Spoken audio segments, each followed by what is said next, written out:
The gavel came down with a sharp crack, silencing the murmurs in the courtroom as Judge Eleanor Whitman sat high above the chaos she so meticulously controlled. For 31 years, her word had been law in Chicago's most turbulent courtroom, Courtroom 15B. Her reputation was one of fear and authority, a legacy built on decades of rulings that often left attorneys, defendants, and even her own staff questioning her impartiality. Her face was a mask of arrogance, framed by sharp cheekbones and piercing blue eyes that seemed to judge everyone long before they opened their mouths. Her voice, cold and clinical, echoed through the room like the toll of a funeral bell. "Order in the court," she demanded, her tone leaving no room for defiance. For Judge Whitman, the courtroom was more than a place of justice. It was a stage where she reigned supreme, manipulating outcomes to her liking. Over the years, whispers of her corruption had circulated, but none had ever dared to challenge her. She was untouchable, invincible in her throne of oak and leather. Yet those whispers grew louder when it came to one particular pattern in her rulings: her treatment of black lawyers and defendants.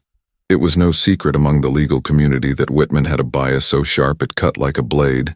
Black attorneys who entered her courtroom often faced her disdain, their arguments dismissed with a wave of her hand or a roll of her eyes. Defendants who shared their skin color fared even worse, often receiving harsher sentences than their white counterparts for the same crimes. Today was no different.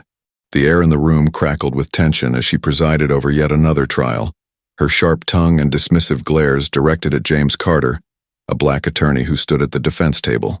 James Carter was a man of quiet strength, his presence commanding respect, despite Whitman's attempts to belittle him. At 42, he was a seasoned defense attorney who had seen his fair share of injustice, but this case was personal. He had spent months preparing to defend Marcus Thompson, a young black man falsely accused of armed robbery. Marcus was barely 24, a college student with a bright future ahead of him, until a single mistaken witness identification had derailed his life. Whitman's bias was evident from the moment the trial began. She overruled Carter's objections with a dismissive wave, her rulings consistently favoring the young, inexperienced prosecutor, David Calloway. Her disdain for Carter was palpable, her voice dripping with condescension as she addressed him. "Mr. Carter," she said, her tone sharp, "if you cannot present a valid argument, I suggest you sit down and let the prosecution do its job." James clenched his jaw but refused to let her rattle him. He had seen this before, her attempts to humiliate black attorneys, to strip them of their dignity and authority in her courtroom. But today, he had something up his sleeve, a plan that would expose her corruption for all to see. As the trial dragged on, it became increasingly clear that Whitman had no intention of allowing Marcus a fair trial. Evidence that could exonerate him was dismissed as irrelevant, while flimsy arguments from the prosecution were accepted without question. The jury, though silent, exchanged uneasy glances, their discomfort growing with each passing moment. Even David Calloway, the young prosecutor, seemed taken aback by Whitman's blatant bias, though he said nothing. James, however, was patient. He knew that justice was not always swift, but it was inevitable. And today, in this courtroom, justice would come, not just for Marcus, but for all those who had suffered under Whitman's reign. James Carter stood at the defense table, his steady gaze fixed on Judge Eleanor Whitman. Though her sneers and dismissive glares bore down on him like arrows, he refused to flinch. This was not the first time he had faced prejudice in a courtroom, and he knew it would not be the last. But today, the stakes were higher than ever. James wasn't just defending Marcus Thompson. He was defending everyone who had ever been crushed under the weight of a corrupt system. Born and raised in the South Side of Chicago, James had grown up witnessing the harsh realities of systemic injustice. His father, a factory worker, had been wrongfully arrested when James was only 10 years old. The charges were minor, petty theft, but the consequences were devastating. His father spent months in jail, unable to pay bail, while the family struggled to make ends meet. James's mother worked double shifts as a nurse to keep food on the table, but the scars of that time never left them. It was during his father's trial that James first set foot in a courtroom. He remembered sitting on the hard wooden benches, watching a disinterested public defender stumble through the case while the prosecutor painted his father as a hardened criminal. The judge, a man not unlike Whitman, barely glanced at the evidence before handing down a harsh sentence. James had vowed that day to become a lawyer, Not just any lawyer, but one who fought for those who couldn't fight for themselves. Years later, he graduated top of his class at Northwestern University's School of Law. Despite receiving offers from prestigious firms, James turned them down to start his own practice in the very neighborhood where he had grown up. Over the years, he had built a reputation as a tireless advocate for justice, willing to take on cases other attorneys wouldn't touch. But this case, Marcus Thompson's case, felt different. Marcus reminded James of himself at that age. Young, ambitious, and full of potential, Marcus was a business major at a local university, working part-time to help his mother pay the bills. He had no criminal record, no history of violence, nothing to suggest he was capable of the armed robbery he'd been accused of. The evidence against him was flimsy at best. The sole witness, an elderly store clerk, had admitted during cross-examination that she had only seen the suspect for a few seconds and wasn't wearing her glasses at the time. The surveillance footage from the store showed a man in a hoodie, his face obscured. No fingerprints, no DNA, no weapon, only the clerk's hesitant identification and a system eager to convict. James knew that if Marcus had been white, the case would have been dismissed before it even reached trial. But because he was a young black man, he was presumed guilty. As James prepared for the trial, he couldn't ignore the warnings from his colleagues. "You know how Whitman operates," one lawyer had told him. "She's not going to give you a fair shot. She's untouchable," another had said. "She's been on the bench for 3 decades and no one's taken her down yet. What makes you think you can?" But James didn't let their doubts deter him. He had spent weeks gathering evidence of Whitman's corruption, carefully piecing together a case that would expose her for what she truly was. It wasn't just about Marcus anymore. It was about holding Whitman accountable for the years of injustice she had perpetuated. As the trial unfolded, James watched Whitman closely. He noted the way she leaned forward whenever the prosecutor spoke, her tone softening as she addressed him. He noticed how she cut him off mid-sentence, refusing to let him make his arguments. Each biased ruling, each condescending remark, only strengthened his resolve. James knew the system was stacked against him, but he also knew that no one, not even Judge Eleanor Whitman, was above the law. And soon the world would know it too. The courtroom was a battlefield, and Judge Eleanor Whitman wielded her gavel like a weapon. Every decision she made seemed calculated to tilt the scales in favor of the prosecution, leaving James Carter fighting uphill at every turn. The trial had barely begun, yet Whitman's bias was on full display. It was there in the subtle smirk she gave David Calloway, the young prosecutor, whenever he stumbled through his arguments. It was in the way she interrupted James mid-sentence, her tone dripping with impatience and disdain. "Objection, Your Honor," James said, his voice calm but firm as the prosecutor attempted to introduce a piece of evidence that had been ruled inadmissible during pretrial motions. Whitman's eyes narrowed. "Overruled," she said curtly, not even bothering to look at the case file. James inhaled deeply, his jaw tightening. He knew better than to argue with her in front of the jury. It would only give her an excuse to reprimand him further. But he made a mental note of the incident, adding it to the growing list of her questionable rulings. The jury, seated to the left of the courtroom, shifted uncomfortably in their chairs. They couldn't ignore the tension in the room, nor the uneven hand of justice being dealt. David Calloway, for his part, seemed uneasy. He was fresh out of law school, eager to prove himself, but even he couldn't deny the glaring favoritism being shown to him. He avoided James's gaze, focusing instead on his notes as he called his next witness. The store clerk, Mrs. Evelyn Harper, shuffled to the stand, her gray hair pulled back in a tight bun. She clutched her purse nervously, her hands trembling as she was sworn in. "Mrs. Harper," Calloway began, his tone gentle, "can you tell the court what you saw on the night of June 14th? Mrs. Harper adjusted her glasses, her voice quivering. "Well, I was working the register when a man came in. He had a gun, and he told me to open the till. I was so scared I just did what he said. Do you see the man who robbed you in this courtroom?" Mrs. Harper hesitated, her eyes darting to Marcus Thompson at the defense table. She squinted, as if trying to sharpen the blurry image in her mind. I think it's him," she said finally, her voice uncertain. James rose to his feet. "Your Honor, permission to cross-examine."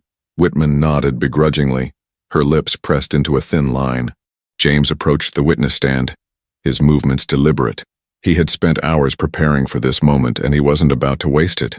"Mrs. Harper," he began, his voice steady. "You mentioned earlier that you wear prescription glasses. Were you wearing them at the time of the robbery?" Mrs. Harper blinked, caught off guard. No, I wasn't." "So your vision was impaired?" "I suppose so," she admitted, her cheeks flushing. "And how long did you see the suspect's face?"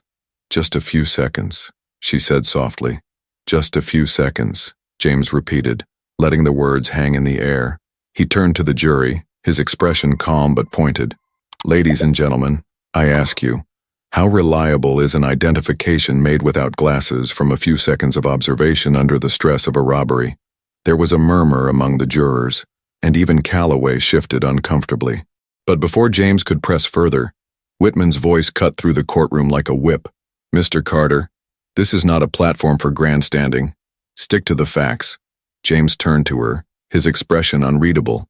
"I am sticking to the facts, Your Honor. Facts which clearly demonstrate reasonable doubt." Whitman's eyes narrowed. "Move on, Mr. Carter." James returned to the defense table, his frustration mounting. Whitman's bias was as blatant as ever, but he knew better than to push her too far. Not yet. The rest of the trial unfolded in much the same way. Every time James tried to present evidence or call attention to inconsistencies in the prosecution's case, Whitman shut him down. Her rulings were arbitrary, her disdain for him barely concealed. But James refused to back down. He watched her carefully, noting every instance of misconduct, every moment of bias. He could feel the weight of the courtroom's eyes on him. The jury, the spectators, even Calloway. They all saw what was happening. And soon, so would the world. The tension in the courtroom was palpable as James Carter prepared his next line of questioning. Whitman's gavel had been pounding down like a drum, silencing objections and cutting off arguments, all while her bias played out in full view of the jury. Marcus Thompson sat at the defense table, his hands clasped tightly together, his face a picture of quiet disbelief. James glanced at his client, giving him a brief nod of reassurance. He had been in hostile courtrooms before, but Whitman's manipulation of this trial was unlike anything he had ever seen. Yet, despite her power plays, James remained calm. He had learned long ago that patience was the sharpest weapon in a rigged system like this. Whitman leaned forward, glaring down at him from her elevated seat. "Mr. Carter, if you have no further relevant questions, I suggest we move on. This court has no time for theatrics." James met her gaze evenly. "With all due respect, Your Honor, I believe truth and fairness are worth the court's time." Her lips curled into a smirk, one that sent a ripple of unease through the room. She was about to deliver another biting remark when the heavy double doors at the back of the courtroom creaked open. All heads turned as two figures strode into the room. Both wore dark suits, their faces set with grim determination. The taller of the two, a woman with sharp features and a commanding presence, produced a badge as she approached the bench. "Judge Eleanor Whitman," she announced, her voice cutting through the silence like a blade. "I'm Special Agent Claire Donovan with the Federal Bureau of Investigation.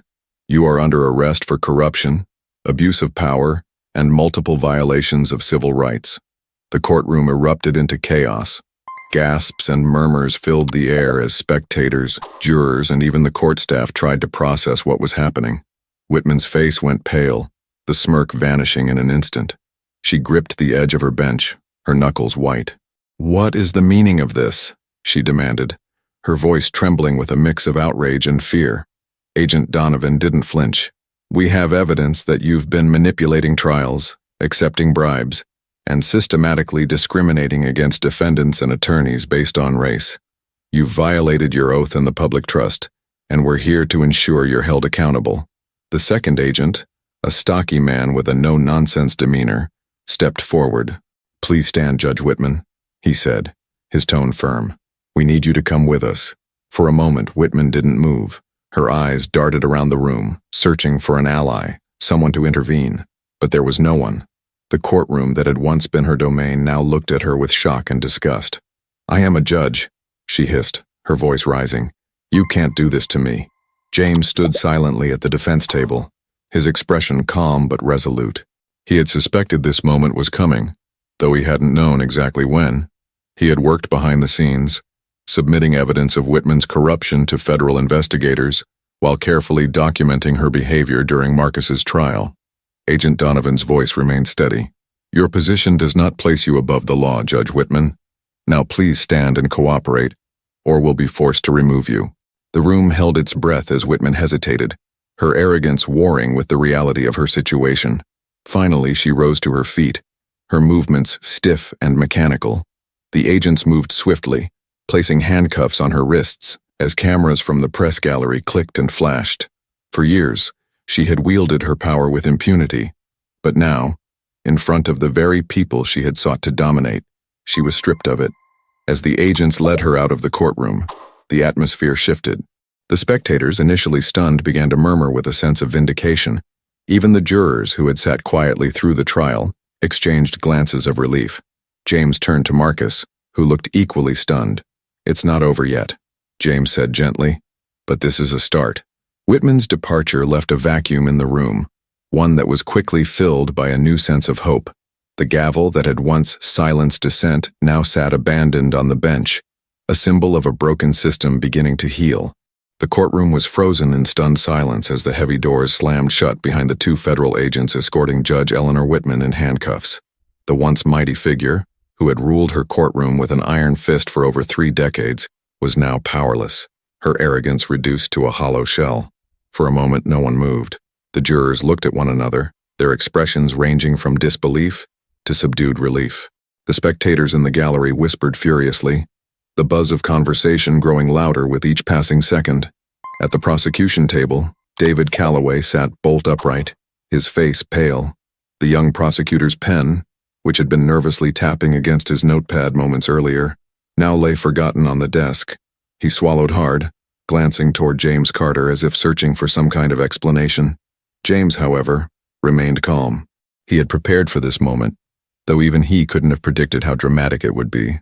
His gaze swept across the room, taking in the shifting energy. The power dynamics in the courtroom had changed in an instant, and he knew he needed to act quickly to seize the opportunity. Rising to his feet, James cleared his throat.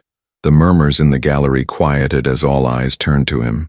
"Your Honor," he began, addressing the bench where Whitman had sat moments ago, now glaringly empty.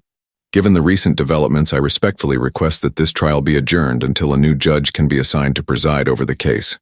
The courtroom clerk, a middle-aged woman who had spent years working under Whitman, hesitated. Her hands trembled as she adjusted her glasses, clearly uncertain about how to proceed. I'll need to consult with the chief judge," she stammered, her voice barely audible over the murmurs of the crowd. James nodded, his tone measured. "Of course. In the meantime, I'd like to formally request a review of all rulings made by Judge Whitman during this trial, as her impartiality is now in serious question. My client, Marcus Thompson, deserves a fair trial, something that has been sorely lacking under Judge Whitman's oversight." The clerk gave a shaky nod and hurried out of the room, leaving James standing at the defense table. He turned to Marcus, who still seemed dazed by the turn of events. "She's gone," Marcus whispered, his voice barely audible. "She's really gone." James placed a reassuring hand on his shoulder. "She is," he said firmly. "But this isn't over yet. We still need to make sure you get the justice you deserve." Across the room, David Calloway stood up abruptly, his chair scraping against the floor. I need to speak with my supervisor," he mumbled, gathering his papers in a flurry of motion. He avoided eye contact with anyone as he left the courtroom, his usual bravado replaced by uncertainty. The gallery, however, was far from quiet. Spectators whispered and gestured, their expressions a mix of shock and satisfaction. Some of them had seen firsthand the damage Whitman had done over the years, and her downfall felt like a long overdue reckoning. One man in the back row leaned forward, his voice cutting through the chatter. "It's about time someone did something about her." Another woman nodded, clutching her purse tightly. "How many lives has she ruined? How many families torn apart because of her?" The murmurs grew louder, a wave of vindication washing over the room. For years, Whitman had been a symbol of unchecked power, her courtroom a place where justice was often overshadowed by prejudice and corruption. But now, for the first time, there was hope that change was possible. James turned back to Marcus, his voice low but steady. "This isn't just about you, Marcus. It's about everyone who's been hurt by her. We're going to show the world what she's done, not just in this case, but in every case she's touched." Marcus nodded slowly, the weight of the moment settling on his shoulders. "Thank you," he said quietly, "for not giving up on me." James offered a small, determined smile. "That's not something I know how to do." As the courtroom began to empty, James gathered his notes, his mind already racing with the next steps. He knew Whitman's arrest was only the beginning. There would be appeals, investigations, and likely a media frenzy. But for now, he focused on what mattered most: ensuring Marcus's freedom and restoring faith in a system that had failed too many for too long. The fight wasn't over, but for the first time in a long time, it felt like justice was within reach. 2 days after Judge Whitman's arrest, James Carter sat in courtroom 15B once more, but the atmosphere was entirely different. The tension that had hung in the air like a suffocating fog was gone, replaced by a quiet sense of anticipation. The seats in the gallery were packed, not just with spectators and members of the press, but with citizens eager to see how the justice system would handle the fallout of one of its most powerful figures being brought down. At the defense table, Marcus Thompson sat beside James, his posture more relaxed, but his face still tinged with worry. He had spent 2 nights in jail, waiting for the court to reassign his case to a new judge. Though James had assured him that Whitman's removal was a step in the right direction, Marcus couldn't shake the fear that the system would find another way to crush him. "Try to breathe," James said quietly, leaning toward his client. His voice was calm, steady, the voice of someone who had seen the worst of the system but never stopped fighting for justice. "This is our moment."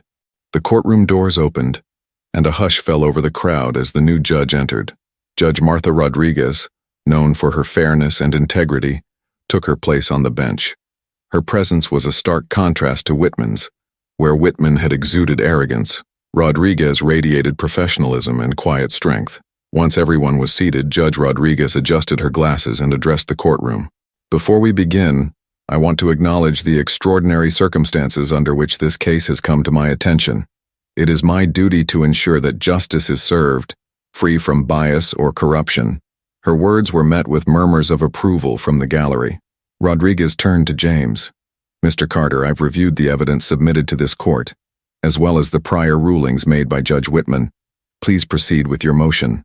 James rose to his feet, his confidence unshaken. "Your Honor, I move to have all charges against my client Marcus Thompson dismissed on the grounds that the trial was irreparably tainted by Judge Whitman's misconduct. Her actions have cast serious doubt on the integrity of this case, and the evidence against Mr. Thompson is insufficient to warrant a conviction." He paused, his voice steady but impassioned. "Marcus Thompson is an innocent man, Your Honor.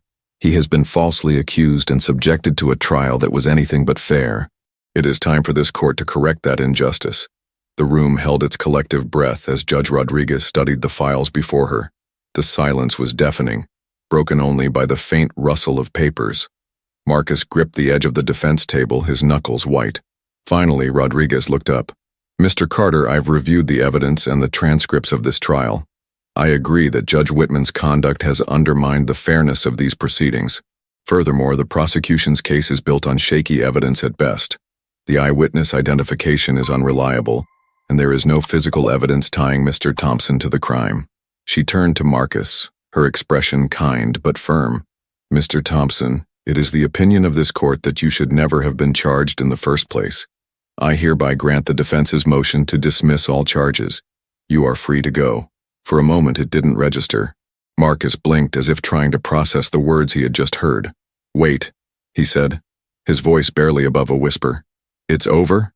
James placed a steady hand on his shoulder, a rare smile breaking across his face. "It's over, Marcus. You're free." The gallery erupted into applause, a rare and spontaneous display of emotion in a courtroom.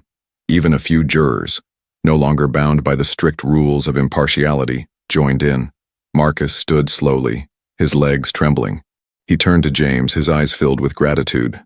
"Thank you," he said, his voice thick with emotion. "Thank you for believing in me when no one else did." James shook his hand firmly. "You deserve justice, Marcus. That's all I ever wanted for you." As the two of them left the courtroom, the weight of the past weeks finally lifting, Marcus took a deep breath of the fresh air outside. The cameras and reporters swarmed them, but Marcus barely noticed. For the first time in months, he felt free, not just from the charges but from the fear that had gripped him since that fateful day. James, standing by his side, looked out at the sea of microphones and cameras. He knew this was just one victory in a much larger battle. Whitman's arrest was the first step in dismantling a corrupt system, but the fight for justice was far from over. Still, as he looked at Marcus's relieved face, James allowed himself a moment of satisfaction. Today, justice had been served. The courthouse steps were bathed in the golden light of late afternoon as James Carter and Marcus Thompson emerged to a waiting crowd. Reporters surged forward, their microphones and cameras capturing every moment, every expression.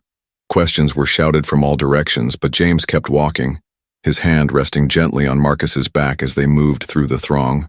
"Mr. Carter, how do you feel about Judge Whitman's arrest?" "Mr. Thompson, what's next for you? Do you think this marks the end of judicial corruption in Chicago?" James didn't stop to answer. He knew there would be time for statements later, but right now, his priority was Marcus. They pushed through the crowd until they reached the sidewalk where Marcus's mother stood waiting, her arms outstretched. "Marcus," she cried, tears streaming down her face as she pulled her son into a fierce embrace. For a moment, James stepped back, giving them space. He watched as Marcus clung to his mother, the weight of his ordeal finally melting away in her arms. It was a scene he had seen many times before, a family reunited after being torn apart by a system that so often failed people like them. But no matter how many times he witnessed it, it never lost its impact. Marcus turned to James, his expression still a mix of relief and disbelief. "You saved my life," he said simply. James shook his head. "You saved your own life by staying strong. All I did was fight for the truth." As Marcus and his mother walked away, disappearing into the warmth of the crowd, James lingered on the steps of the courthouse. For a moment, he let himself take it all in. The chatter of the press, the hum of the city, the knowledge that, for once, justice had prevailed. But he also knew that this was just the beginning. Whitman's arrest had sent shockwaves through the legal community. Already, whispers of other judges, prosecutors, and law enforcement officials under investigation were beginning to circulate. The FBI's investigation into her corruption had uncovered a web of bribes, backroom deals, and systematic discrimination that stretched far beyond her courtroom. James had no illusions about the road ahead. Whitman was just one piece of a much larger problem, a system that had been designed to protect the powerful while oppressing the vulnerable. Her downfall was a victory, but it was far from a complete one. He thought about the years he had spent fighting cases like Marcus's, the countless nights spent poring over files, the hours spent in courtrooms where the odds were stacked against him. He thought about the clients he hadn't been able to save, the ones who had slipped through the cracks despite his best efforts. As much as today's victory meant, James knew the fight wasn't over. He turned to see a young reporter approaching him, her notebook clutched tightly in one hand. She couldn't have been more than 25. Her face full of determination and curiosity. "Mr. Carter," she said, her voice steady but eager. "Do you think Judge Whitman's arrest will lead to real change in the justice system?" James considered her question for a moment before answering. "I think it's a start," he said, "but real change doesn't happen overnight. It takes more than one arrest, more than one trial. It takes people, lawyers, judges, jurors, citizens, standing up and demanding better. It takes a commitment to justice that goes beyond words and headlines. That's the fight we're in, and it's a fight we can't afford to lose." The reporter scribbled furiously in her notebook, but James wasn't looking at her anymore. His gaze drifted back to the courthouse, its grand facade gleaming in the fading light. It was a symbol of justice, but also of the deep flaws that plagued the system it represented. For the first time in a long time, though, James felt a flicker of hope. Whitman's reign had ended, and Marcus was free. It was a small victory in the grand scheme of things, but it was a victory nonetheless. And if there was one thing James had learned over the years, it was that small victories could lead to big changes. As he descended the courthouse steps, the crowd parting around him, James Carter made a silent vow to himself. He would keep fighting, for Marcus, for his community, for anyone who had ever been silenced or oppressed by the system. Because justice wasn't just a goal, it was a journey. And for James, that journey was far from over.